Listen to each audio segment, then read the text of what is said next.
Lions Rock Productions. This is Jay Moore. This is Greg Prue. This is Bryce Vine. This is Dexter from The Offspring. This is Nathan This East. is Sebastian Younger. This is Daryl. This is Stuart Copeland. This is Mick Gillette. This is Andy Summers. This is Dr. Bob Greenberg. This is Gabby Reese. This is Rob Bell. Hey, this is John Leon Guerrero. Hey, and this is Pete A. Turner. This is Yascha Mounk. I teach political science at Harvard University, and I'm the author of People versus Democracy, Why Our Freedom is in Danger and How to Save It, and you're listening to the Break It Down Show. And now, the Break It Down Show with John Leon Guerrero and Pete A. Turner. Yes, we do. We have Yascha Mounk on the show. You can find him at Yascha_Mounk on Twitter, and you definitely should follow. You are going to love this conversation. And of course, whenever we have a good political science conversation, we bring in our heavy hitter, Dr. Richard Ledet, my field partner from Afghanistan. And we're going to take a little bit of the, sorry, Dr. Yascha Mounk.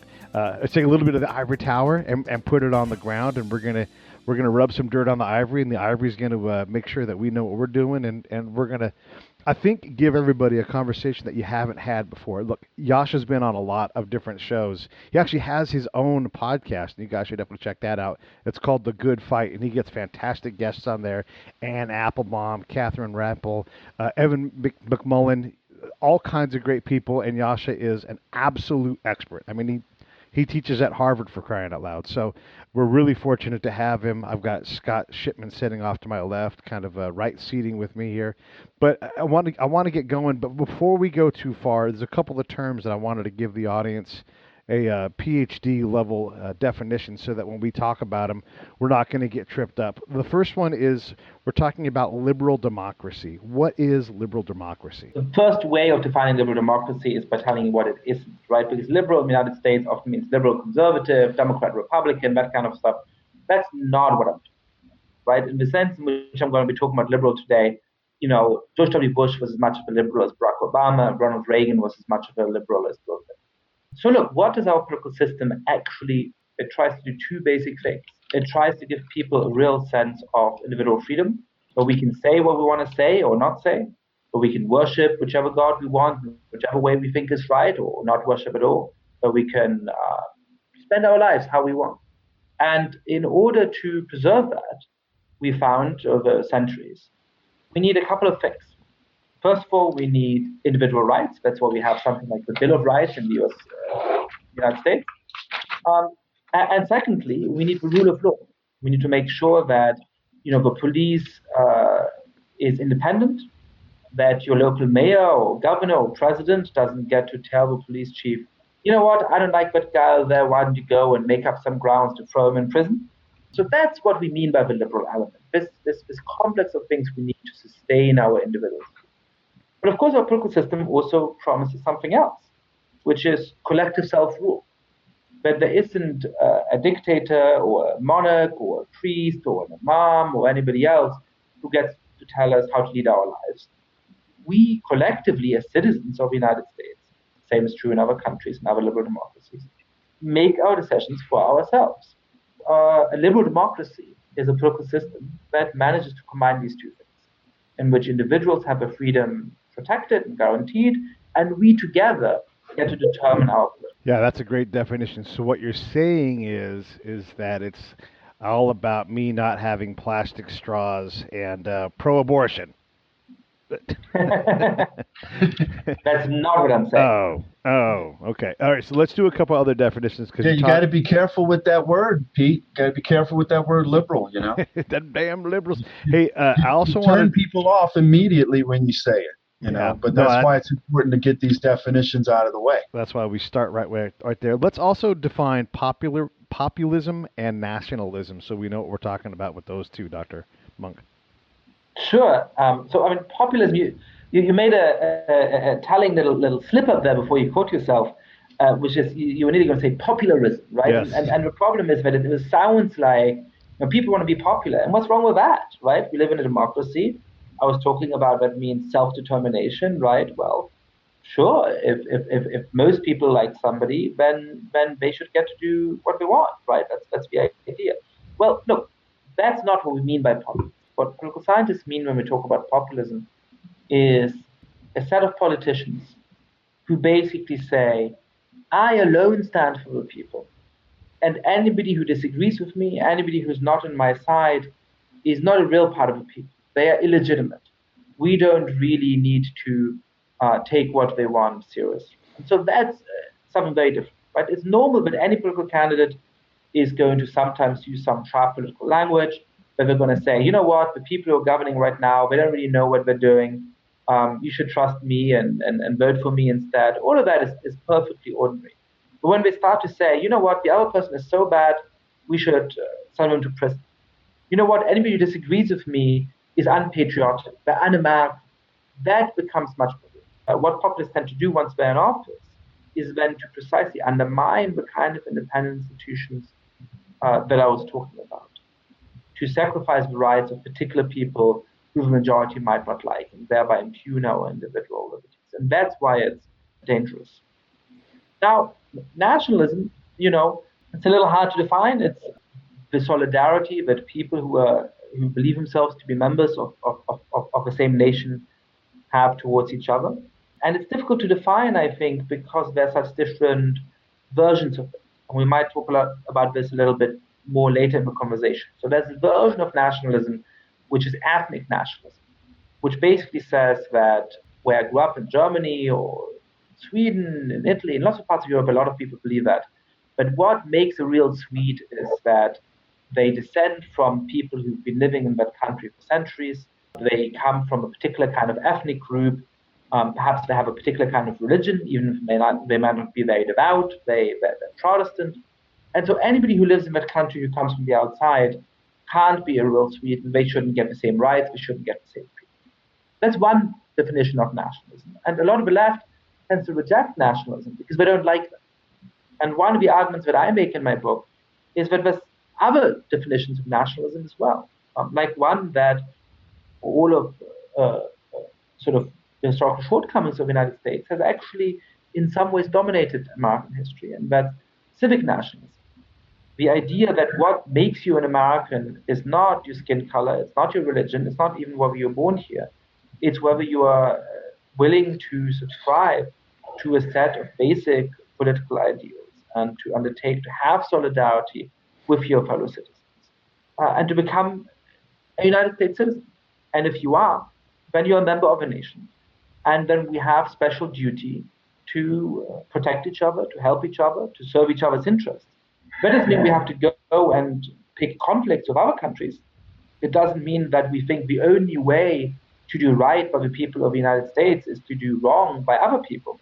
But it means that we are proud of our common membership in this nation and that we have certain forms of solidarity and duty towards each other, up to defending our country, which we're happy to undertake.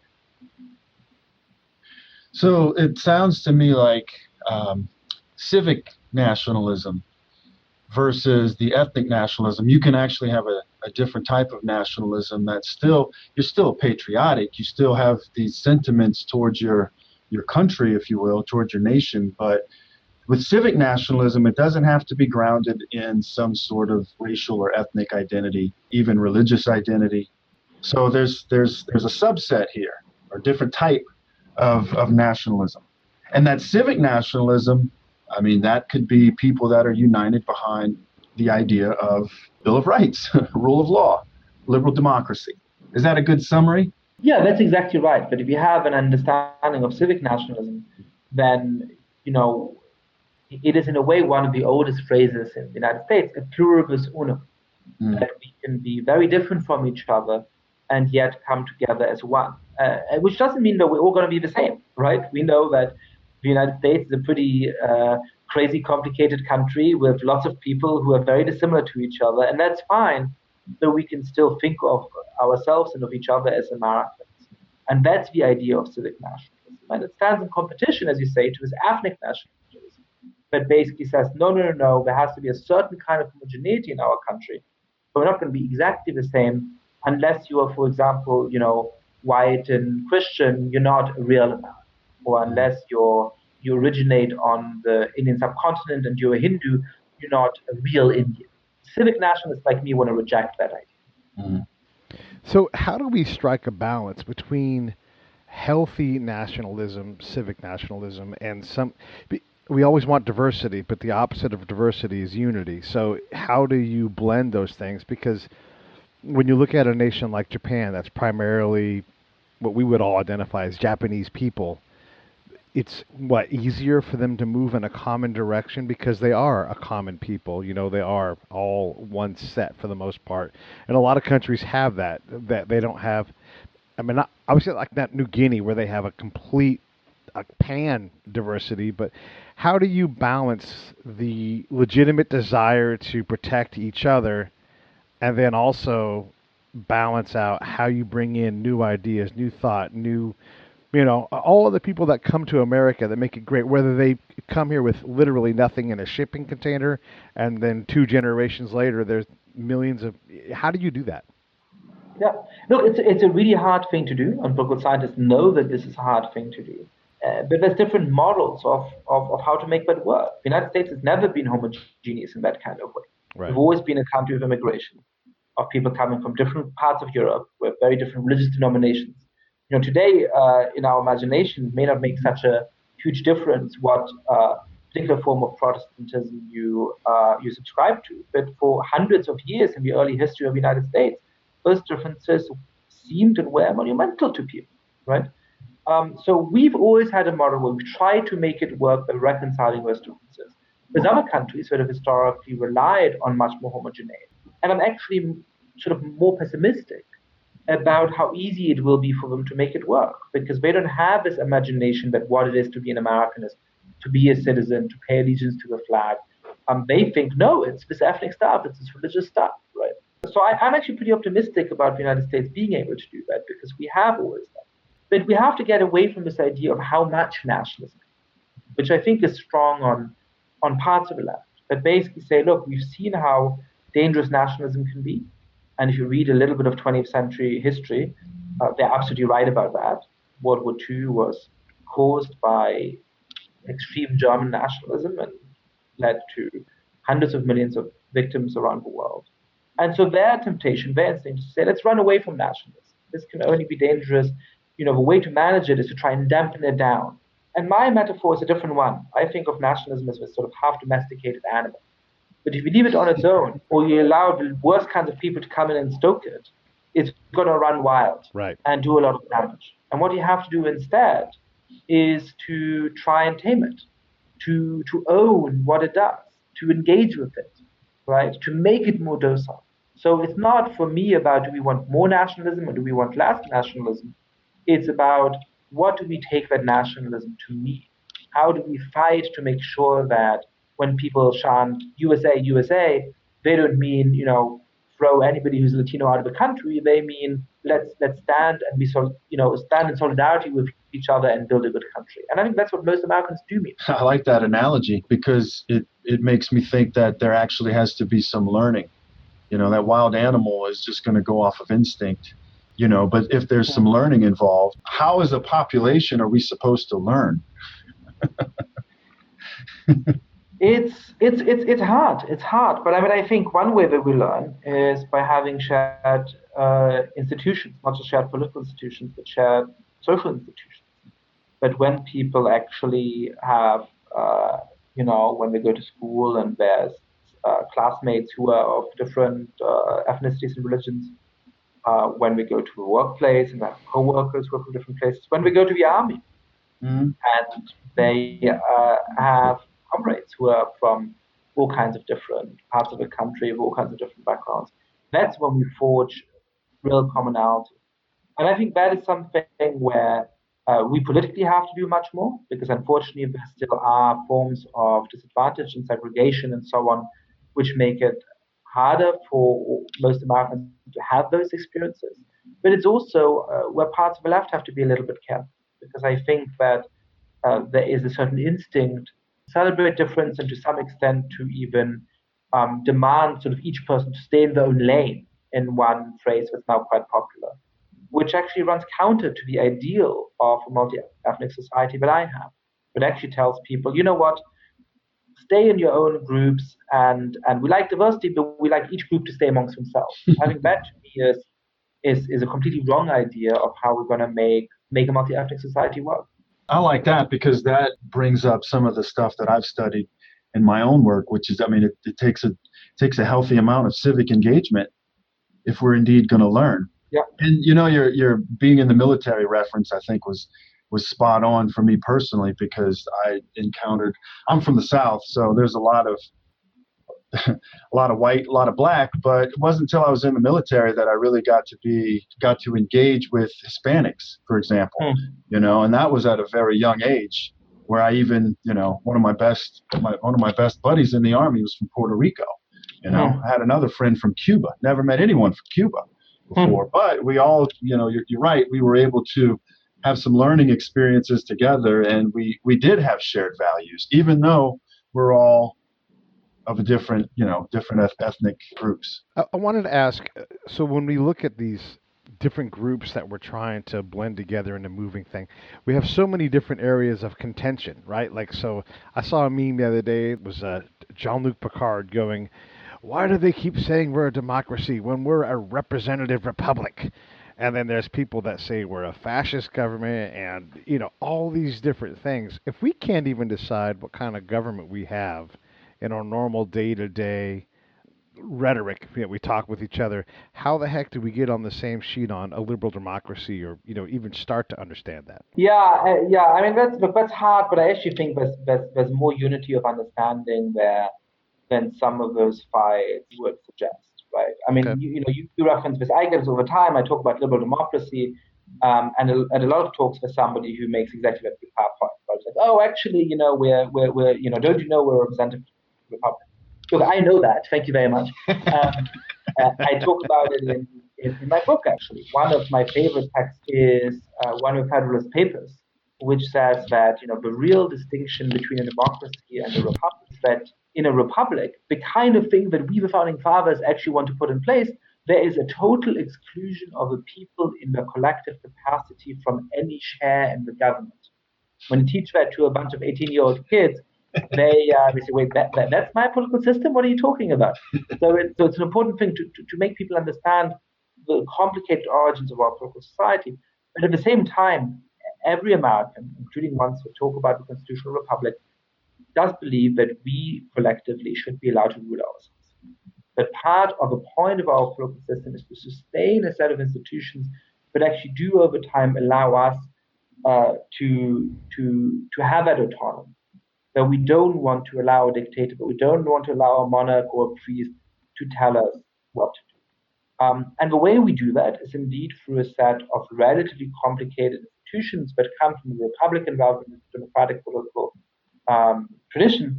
But it's pretty clear to us what that means, which is that we still want to be able, ultimately, that we as Americans collectively decide what's going to happen to us. And I think we agreed on that, including those people who say, oh, we don't actually live in this world. I'm trying to figure out how I'm going to use this in class.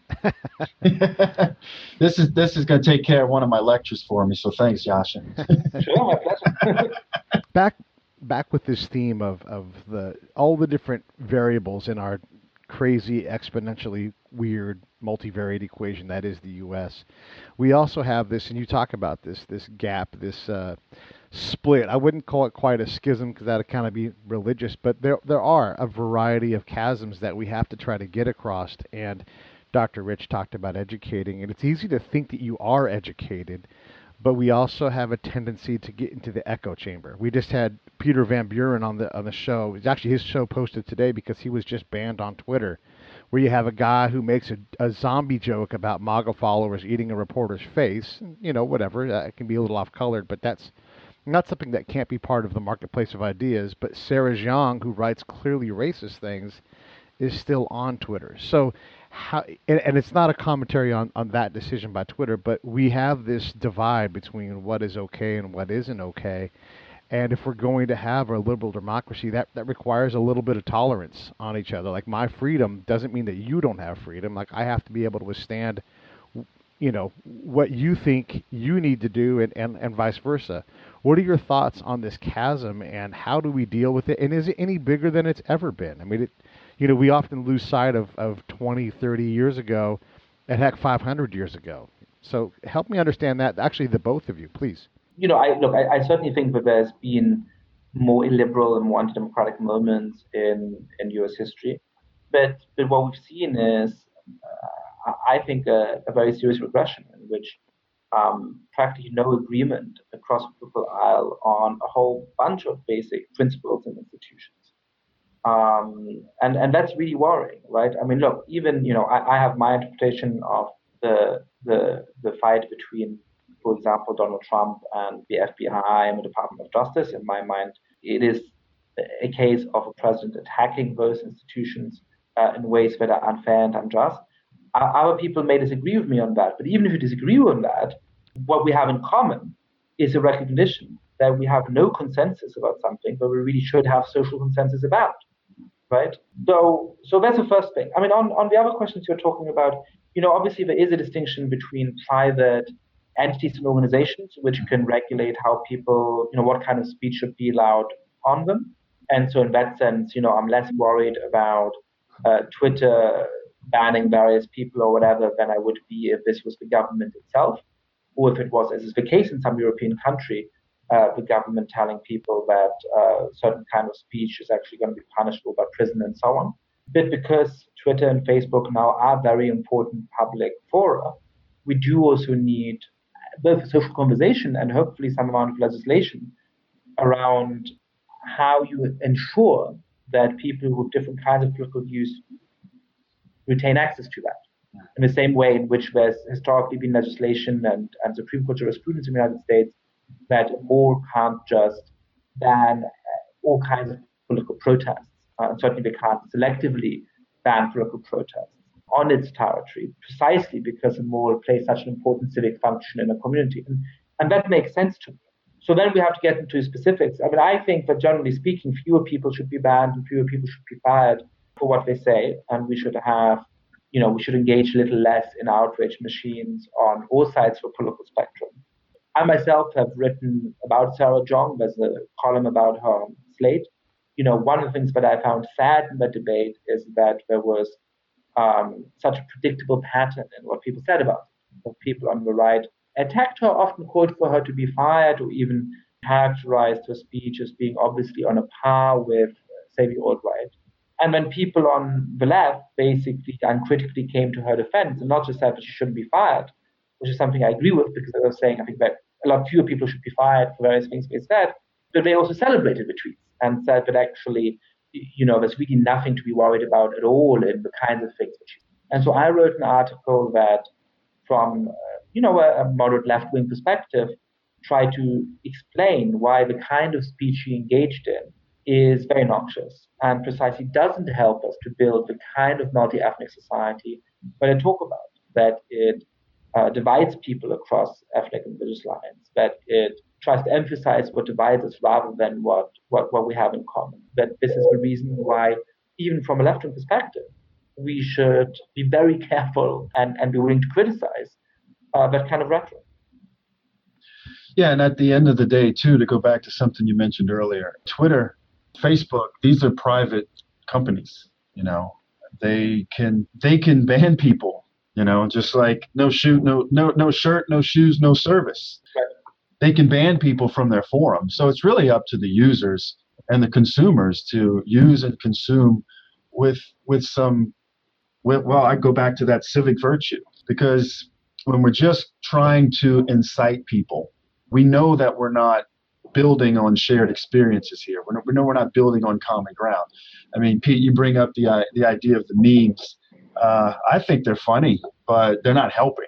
If we just go immediately to the extremes all the time, what we're doing is also taking a very, very complex system and trying to understand complex processes and trying to understand it with a snapshot and a few words. And that's just not helpful. Because I've seen some of the same memes and I've seen some of the same cartoon strips, and they make me laugh. But for people who are not completely understanding what concepts like liberal democracy mean, populism and nationalism, the potential for taking those things and running with them the wrong way, and by the wrong way, I mean in a way that's not going to help us sustain the system that we currently, gives us all these freedoms and liberties that we enjoy, well, that's a slippery slope where I think that the responsible citizen stays away from. We seem to have a lot of slippery slopes, though.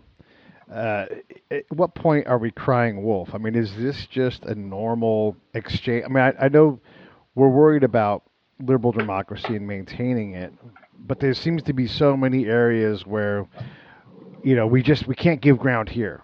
And like the NRA, they can't give an inch because of what they do. And this is not commentary about the NRA qualities or anything, but it does speak to the the Himalayan slippery slope problem that we have, where there's all these slippery slopes in different directions. Well, I'll jump in because before I lose this thought here, it's kind of like what Yascha said earlier, and what he I think was alluding to. When you have a member of the executive branch, actually the head of the executive branch, an elected president, attacking the Justice Department consistently, that I think is something that is, well, for me, it's very hard to tolerate.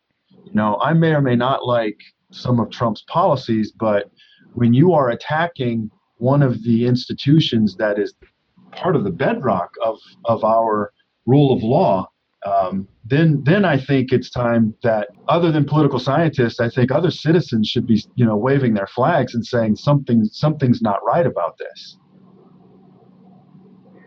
I think that's exactly right, but we need to have things that aren't politicized. Right? We need to have things that stand apart from and above politics.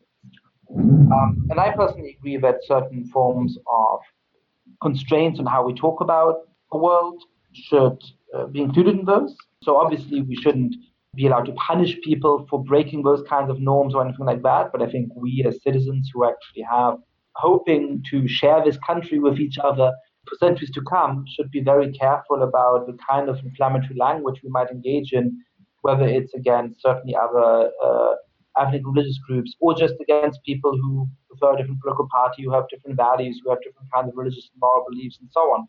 I think that's one really crucial thing. But the other thing that's even more crucial when you look at which societies have historically succeeded, which societies have historically failed, is to recognize that we're always going to have strong disagreements with each other, and we need a set of common rules and procedures and norms in order to regulate how it is that we're going to. And so, precisely because we're going to have deep disagreements with each other for always and for decades to come, we need to together respect a set of institutions and rules and norms and so on that can actually structure the nature of our disagreement. So that we can say, look, I really want this kind of policy, you really want that kind of policy, we feel very strongly about that, but we know how we settle that difference. It's through an electoral process. It's through institutions like the FBI and so on that aren't politicized, which make decisions based on the law rather than based on the opinion of a president. And when that starts to be attacked, it's very, very dangerous, because then it means that elections become existential. But we're no longer just about getting my policy that I prefer through for the next 4 years, and if I lose, then I'm going to be sad, and I'm going to get drunk, and I'm going to say some mean things about the president, but I'll suck it up. In 4 years from now, I have a chance to get rid of them. I start to feel, you know what, if these people win, and they're not going to respect those shared rules and norms and so on, I don't know whether I and people like me are going to end up in prison, or whether 4 years from now, we're still going to have a chance to make our plea to our fellow Americans for why we should change who the president. And that's very, very different. Yeah, it's hard to make. Boy, yeah. Yeah. Woo. All right. So see, that's why we can go back to the plug Yascha gave earlier for everybody needs to go to college, man. Everybody needs to go to college. You learn this stuff in college if you pay attention. All right. Well, then let me ask the question that a lot of audience members are asking. We just had the firing of Peter Storrs. I think that's how you say his name, and he's not unbiased.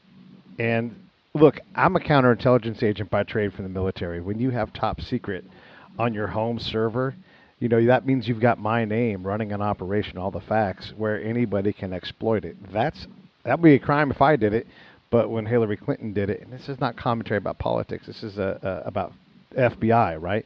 If they can't figure out how to convict that, then a lot of people get to say, this guy is writing Trump tweets, and he's on an investigation about him, and he did this other investigation where they couldn't find fault with Hillary Clinton, I'm suspect of the FBI. We get to have that conversation. We also get to say, boy, it sure does seem like these high-end institutions of education seem to skew to the left in a lot of areas. Now, maybe not in the STEM fields, but certainly in the soft sciences. I mean, that's legitimate critique. How do we, if we're going to have people be educated, how do we ensure that there is a open forum when there is so much distrust? And look, the FBI, we don't trust them. We also don't trust our representatives, and there's a lot of people we don't trust. But what do we do about that, fellas? So let's talk about Peter Strzok, right? Because I think it's an important case that both shows the gray on gray here, but also where the red lines are, right? So a few things. I mean, employees of the federal government are allowed to have personal political opinions and communicate them privately. He held negative opinions both of Hillary Clinton and of Donald Trump. But it's also clear that the process that the FBI went through with a report by the Inspector General and so on showed that he had done certain things which were clearly a breach of his duties, right? Including, as you mentioned, emailing a draft of an affidavit containing sensitive information to his private email address, and including some text messages which may give the impression that he was planning to essentially sabotage him. The Inspector General report also concluded that he never in any way let his political bias influence his actions, and that he didn't have enough sway over the overall investigation for that to be in any way changed by it. And yet they criticized him heavily.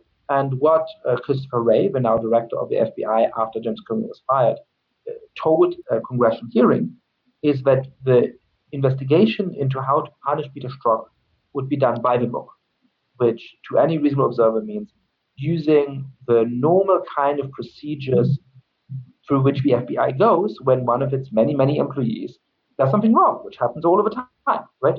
And so they did that.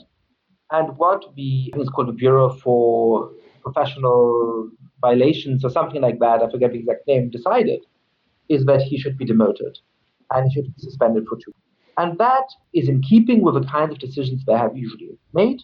That is the kind of punishment that, so far as I can glean from the facts, is usually made of people in comparable cases, right? So here's the thing.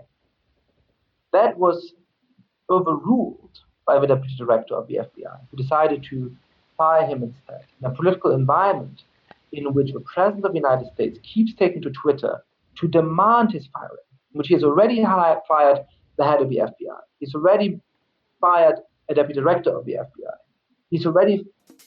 This episode of the Break It Down Show is brought to you by Lions Rock Productions. That's us. We publish, evaluate, and develop podcasts just like this one, consult others to build their own, and create associated content and content marketing strategies. So if you're launching or expanding your social media presence, your business or your personal brand, or if you just want to take your media presence to the next level, reach out to us on Twitter at Pete A. Turner or at JohnLG69 at the Break It Down Show. There's 1,000 ways to get a hold of us. Now enjoy the show. The head of the FBI. He's already fired a deputy director of the FBI. He's already gotten rid of various investigating agents and so on. So, if the worst thing that Strzok has done, and I think that's by far the worst thing he has done, is to make it possible for people to doubt the political independence of the FBI. There's no evidence that he actually acted in a biased way, but he gave reasonable reason to think, you know what, perhaps these guys aren't really impartial, that's a problem. Then firing somebody, overruling what this usual body at the FBI decided, giving in to very overt, very extreme political pressure from the President of the United States to get a specific civil servant fired, is a much bigger reason for people to say, how can I trust today that the FBI is politically independent? How can I trust that if there's a rank and file FBI agent who's, investigating some kind of white-collar crime in New York City, and he happens to come across, let's say, something that incriminates Jared Kushner, but he doesn't say, you know what, I'm going to turn a blind eye to that, because who knows what happens to my career if I take this up the way I usually do. I don't have trust in that. And that's a very serious problem.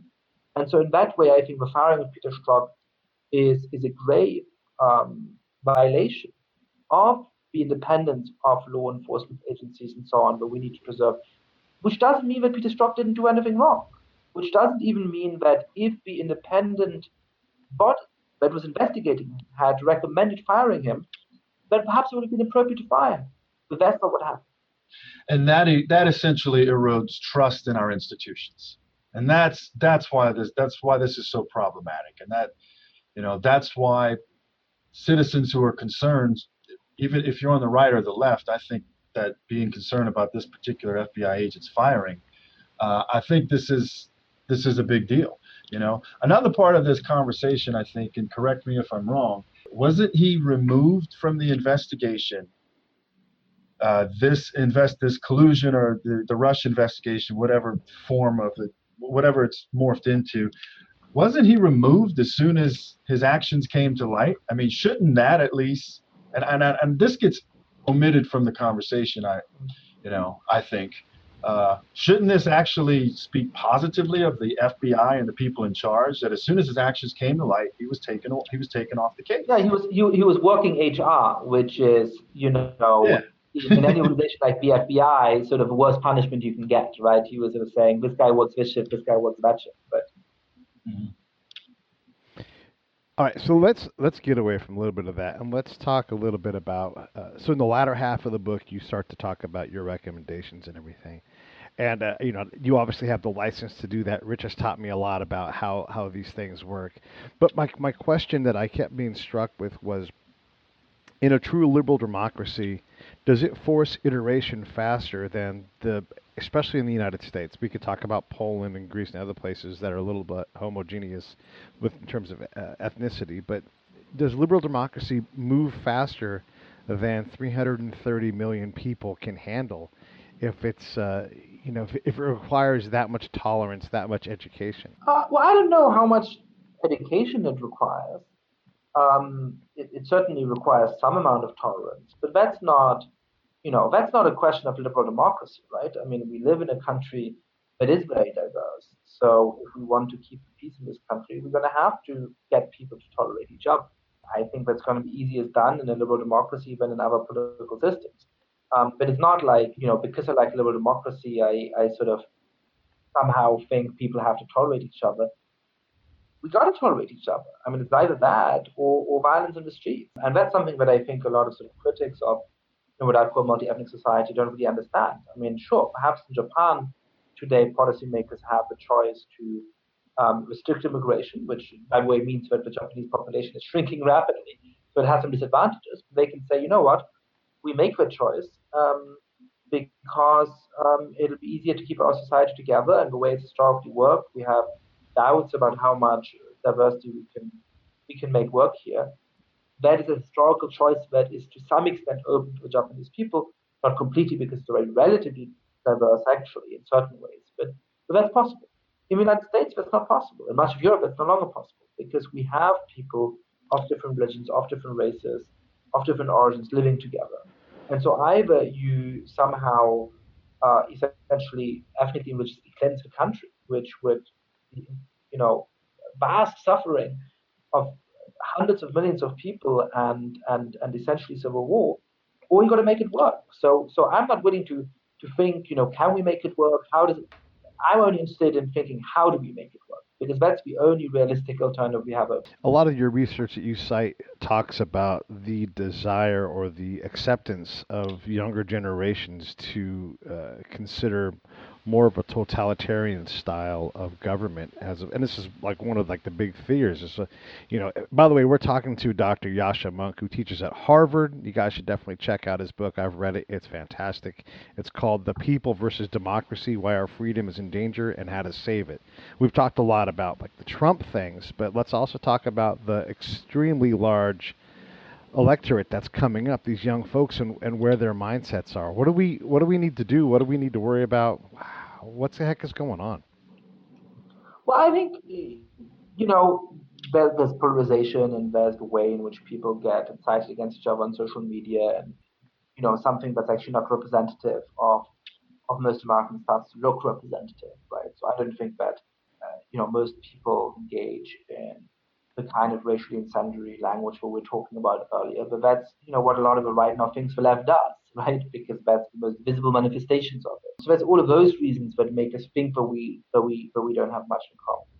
There's deeper reasons to be frustrated, right? So in the United States, from 1945 to 1960, the living standard of an average American doubled. From 1960 to 1985, it doubled again.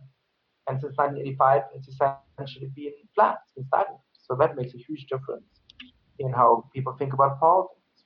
And so I think, one thing that politicians have to do is to put some of those things right, to actually make sure that ordinary people feel a real improvement of it, that we emphasize this sense of inclusive nationalism, where we're proud of our country, but in a way that remains open to everybody who actually lives here, and that we educate people about our political system. I don't know what that's like at your university, Rich, but I don't think people at Harvard spend a lot of time actually transmitting our political values to students. That's not how political scientists think of a job, and that's a real problem, I think, because from Plato to Aristotle and from Rousseau to the founding fathers, every set of thinkers who actually thought about how do we make a democracy work or how do we make a governing republic work, realized that spreading its basic values, its basic consensus, is one of the absolutely crucial things, and we stop doing that. So I think if we fight for all of those things, we can make a real difference. Yeah, and that I think when you're talking about values here, we're not necessarily talking about Republican Party or Democratic Party. We're talking about the values that I try to teach my students are tolerance, engagement in your political system, and we're also talking about you have to be knowledgeable, and that is that's what we all need to have, and those are the type of values, and that's not politically liberal or politically conservative. Those are the type of values that I think coincide with developing an understanding of what civic nationalism is supposed to be. I'm teaching here in the Deep South. My views are my own views. They're not the views of Troy University. But here in the Deep South, I know that there's a fear by some people that we are in the classroom turning all of our students into members of the Democratic Party. And that is not what political scientists are doing. That is not what we do. So when we use that word, when you use that term values, I know you and I know what we're talking about, but the listener out there might think, oh man, they're trying to turn them into a bunch of pro-abortion, anti-gun people. And that's not what we're doing. That's not the type of values that we're trying to transmit.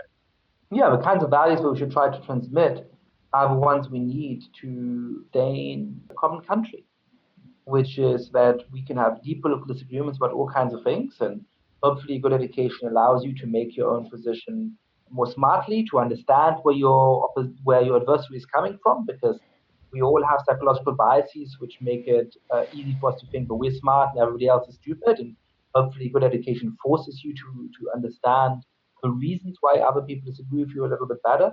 But the thing we should all agree on is, the basics of our political system: freedom of speech, respect for our electoral institutions, respect for the Bill of Rights, respect for trying to make this political experiment work. Yeah, and I like conversations about the freedom of speech, because we do have to remember that with all these freedoms we have, there's some responsibility that comes with it. I mean, the best example is you cannot yell fire in a crowded theater. There's plenty of examples, but specifically with the First Amendment, I mean, we have to use this responsibly. And it takes me back to the idea of politics through memes. You can do a lot of damage with that freedom of speech when you're just trying to incite people to violence. And that is not the type of values that, I think we should be tolerating. But, how do I tolerate someone who wants to destroy me and wants to destroy the political system? Yeah, how do you tolerate intolerance, Yeah, I mean, look, I think we have to defend. There's a simple mistake that people make about freedom of speech, which is that they think, people like freedom of speech because they think that anything that anybody has to say has to be a value. And that's not the case. For lots of things that are not a value, that our society would be better if that kind of speech didn't exist. Shut it up. The reason to defend freedom of speech is that we've learned through painful experience in history that no one individual and no one institution can be trusted with being the arbiter of what you can and what you can't say. Right? Yeah. I wouldn't want my best friend to decide who gets to say what in society. But that doesn't mean, as you say, that there's no moral obligation that comes with that. Part of freedom of speech in this country is that I can go and stand on the next street corner and tell every person who walks past me that they're ugly. I don't think a court should be allowed to punish me for doing that. That doesn't make that a responsible or nice or sensible thing to do with my time. But we are doing that a lot, though, right? We're all sort of beating each other up, and heck, I was in a conversation the other day on Facebook, and that's my fault for being there and trying to have a conversation. Don't do it. But my gender, my ethnicity, my perceived socioeconomic status and upbringing, my perceived religion, my military status, all of these things were used in a derogatory way as I tried to say we should help homeless veterans instead of complaining about the president putting on a parade. It was like, gosh, there's just so much hate out there and confusion. How on earth do we ever close this gap, fellas? What do we need to do do we have to have some tremendous calamity hit us to make us all say, let's all fight these other fights later? Or is this a good result of a country that's, I'm going to say the words, relatively stable and full of opportunity? I mean, here's the thing that's really hard, which is that I think we have to start by standing up to people on our own side. Mm-hmm. Right? Because, if you tell, so I'm guessing here, Pete, that you're more on the right.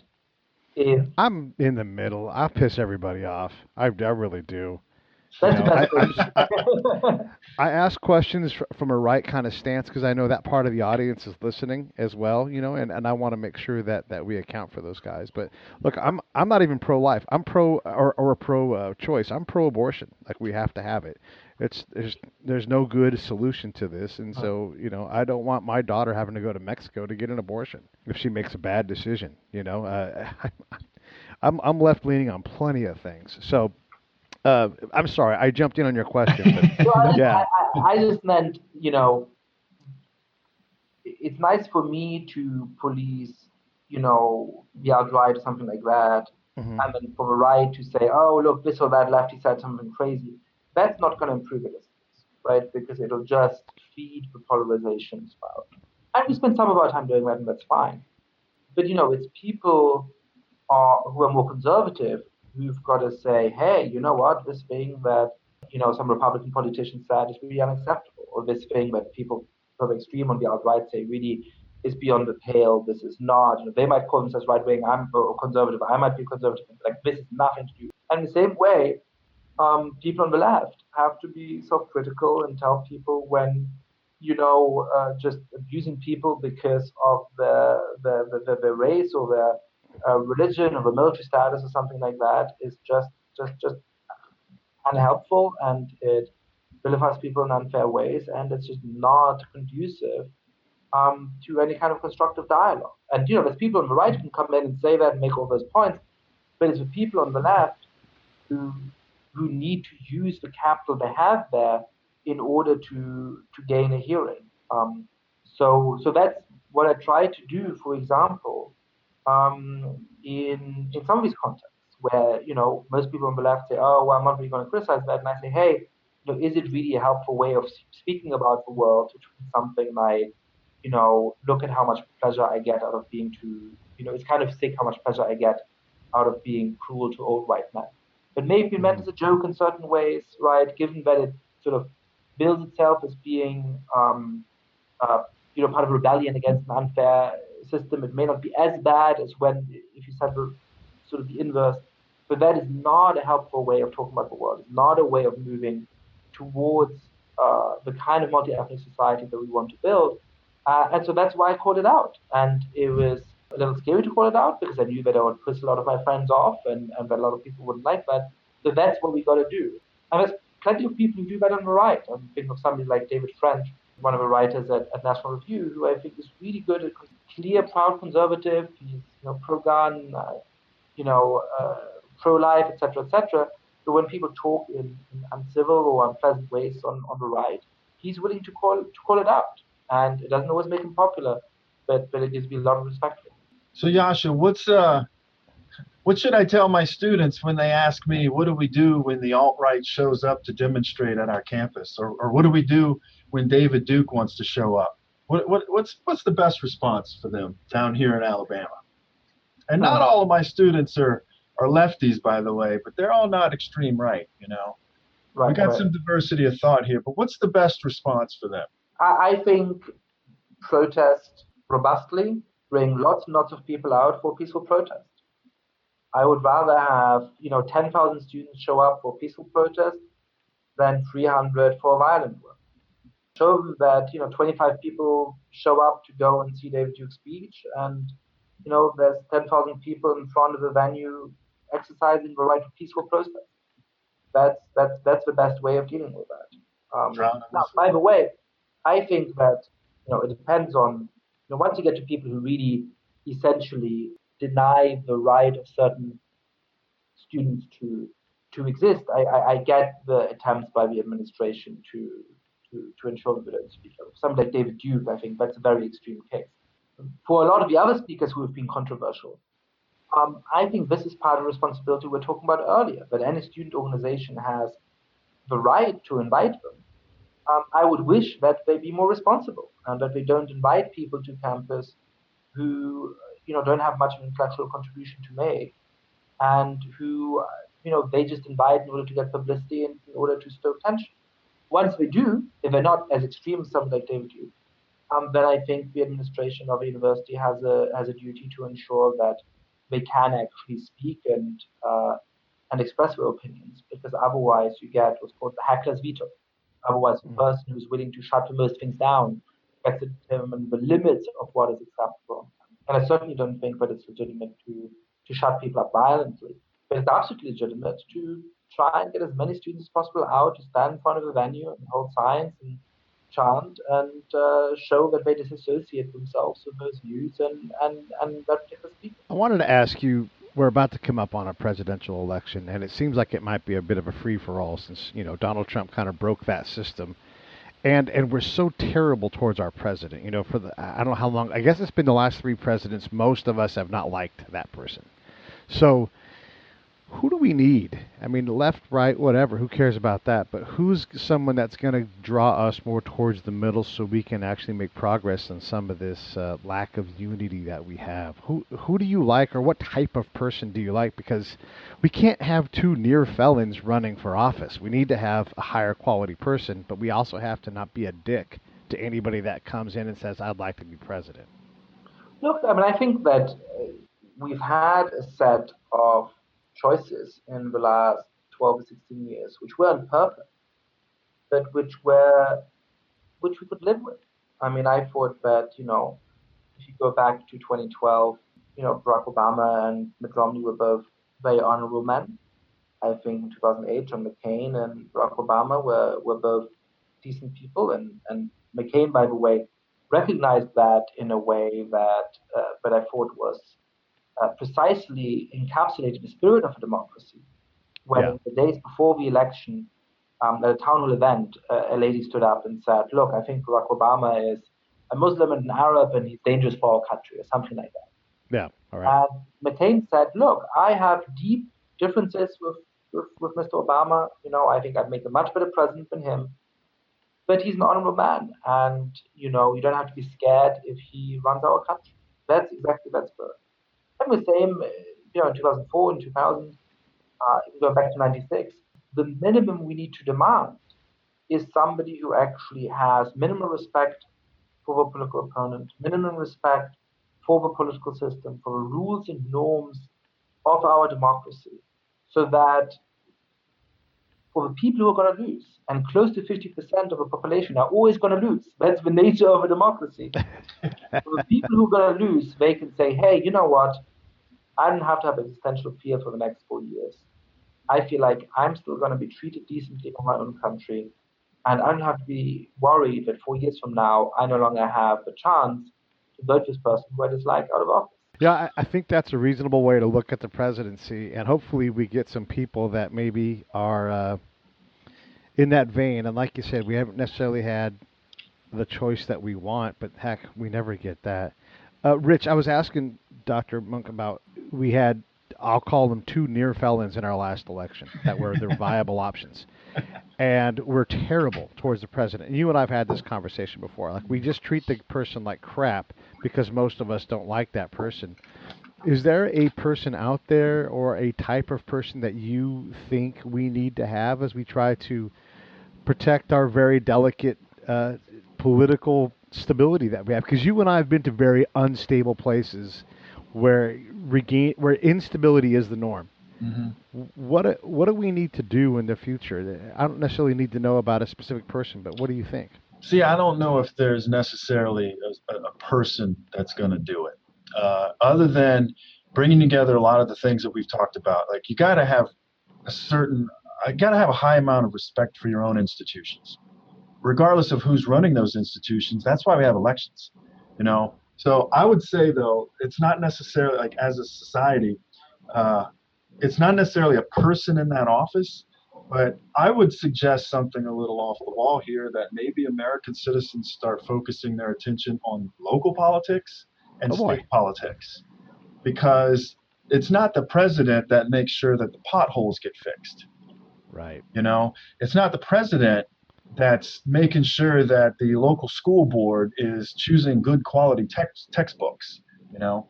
So I think that's also one way for citizens to see some of the good and that government can actually do, would be to, you know, take politics and turn it back locally. Now, that being said, we all need to pay attention to what's happening at the top, you know. But what we can do is then move from the local to the state level, and pay attention a little bit more there to what's happening in our state houses. But what we also need to do, and this is why I said it's not just one person. I think we need to give more power back to the legislative branch. The legislative branch needs to take a little bit more of its power back, because, you know, you might not like Trump. Well, guess what? What did you do to change your representation? You know, Yeah. That, I think, is one thing that could, having a legislative branch that's willing to hold the president accountable, and it doesn't matter if it's a Democratic Party member or a Republican Party member who's at the top. You know, there's a reason our founding fathers put the legislative branch first in Article 1, because that was supposed to be the most important branch, in my opinion. You know, so I don't know if Yascha agrees with that. You know, I don't know if there's one person that's going to save us. It's going to take, you know, it's going to take a citizenry that's willing to, you know, participate, stay knowledgeable, and be tolerant of others, you know. But I think a first step would be to make sure that our legislative branch is stronger. That's absolutely right. Where we strengthen politics at the local level, where we strengthen the legislative branch. Look, it's neither one person who's a threat to democracy in the United States.